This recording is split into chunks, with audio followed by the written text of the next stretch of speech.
રાણા કંડોરણા ગામે વાડી વિસ્તારમાં લાખો રૂપિયાના દાગીના અને રોકડની લૂંટ થતાં પોલીસે નાકાબંધી કરી લૂંટારાઓને ઝડપી લેવા કવાયત હાથ ધરી છે.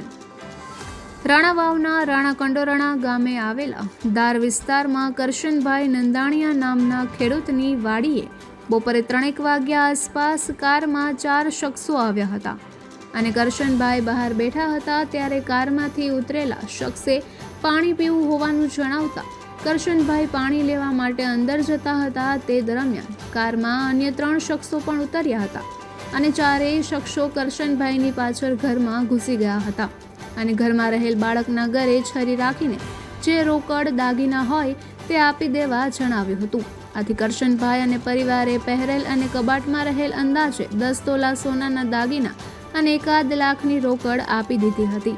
લૂંટ કરનારાઓએ કરશનભાઈ અને પરિવારના સભ્યોના મોબાઈલ પણ ઝૂંટવી લીધા હતા અને ગણતરીના સમયમાં લૂંટને અંજામ આપી કરશનભાઈ અને પરિવારના સભ્યોને રૂમમાં પૂરી ત્યાંથી નાસી ગયા હતા. ત્યારબાદ અન્ય લોકોને જાણ થતાં તેઓને છોડાવ્યા બાદ પોલીસને જાણ કરાતા પોલીસ કાફલો પણ ઘટના સ્થળે દોડી ગયો હતો અને તપાસ હાથ ધરી હતી તેમજ લૂંટારાઓને ઝડપી લેવા નાકાબંધી કરી હતી. લૂંટારાઓ હિન્દી બોલતા હોવાનું ભોગ બનનારે જણાવ્યું છે ત્યારે પોલીસે વધુ તપાસ હાથ ધરી છે. થોડા દિવસે લૂંટના બનાવને પગલે સમગ્ર રાણાવાવ પંથકમાં ચકચાર મચી છે. નિપુલ પોપટ, પોરબંદર ટાઈમ્સ. પાડી રહીએ છીએ. 2:45 વાગ્યે 6 લોકો આવ્યા હતા. બાપાને બહાર પાડી નાખ્યા અને અંદર ઘૂસી ગયા ઘરમાં અને અમે 2 લેડીઝ ઘરે હતા. એમને મૂંગો દઈ અને પટ્ટી બાંધીને હાથ બાંધી દીધા.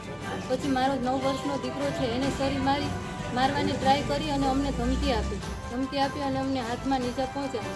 પછી અમે બધાએ ઘરેણાં અને પૈસા બધું અમારું લઈ ગયા અને એમને ધમકી પણ આપી ગયા કે પોલીસ કેસ કે તમે કર્યો તો તમને આવતી વખતે જીવતા રહેવા દેશું નહીં. 25 તોલા સોનું હશે, રોકડા 1 લાખ જેટલું હશે એટલું ગયું.